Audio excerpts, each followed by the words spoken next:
จนเฉพาะเอียจานจนอายุ70 ปีឆ្នាំមុនរត់នេះខ្ញុំរស់នៅភូមិពពែលឃុំផ្អើលស្រុកវាំងប្រាសាទខេត្តឧត្តរមានជ័យខ្ញុំមកនឹងវាកន្លះខែជាដោយសារ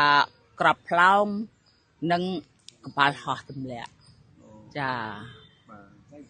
ផ្សែងពុលសំខាន់គឺផ្សែងពុលហ្មងបាទ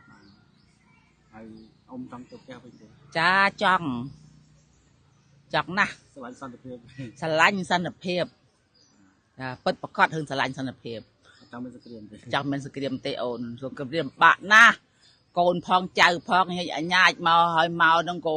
កោយន្តមួយនឹង3 4គ្រួសារអញ្ចឹងមកមានបានស្អីបានតមនុស្សហើយរបស់របរតិចតួចមកភួយចាន់ឆ្នាំងតិចតួចចាប់បានសន្តិភាពរហូតកុំឲ្យមានកើតសង្គ្រាមកើតអីឲ្យសោះមិនចង់បានអូណាមិនចង់ទេឲ្យហួសពី72 ម៉ោងនិយាយរួមថាមកជីវិតហ្នឹងទៅហ្មងចាតកូនតចៅហ្មងឲ្យបានសន្តិភាពរហូតទៅអន់ណាចាតែសប្តាហ៍ថ្ងៃនេះខ្ញុំជឿជាក់លើរដ្ឋាភិបាលយើងចាគាត់ខំណាស់គាត់ខំដោះស្រាយគាត់ខំគិតគង់ដល់ជនភេសកចា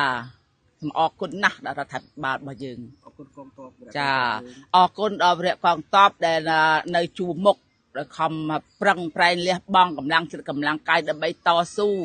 រកសន្តិភាពជូនប្រជាជនចាខ្ញុំសូមជូនពរដល់ម្ចាស់ជំនួយទាំងអស់ហើយនឹងវរៈកងទ័ពដែលនៅជួរមុខសូមឲ្យជួបតែប្រទេសក្តីសុខដ៏ចម្រើនទៅទីណាកន្លែងណាក៏ដោយឲ្យស្អាតមានសមត្ថភាពជារៀងរហូតចាអរគុណ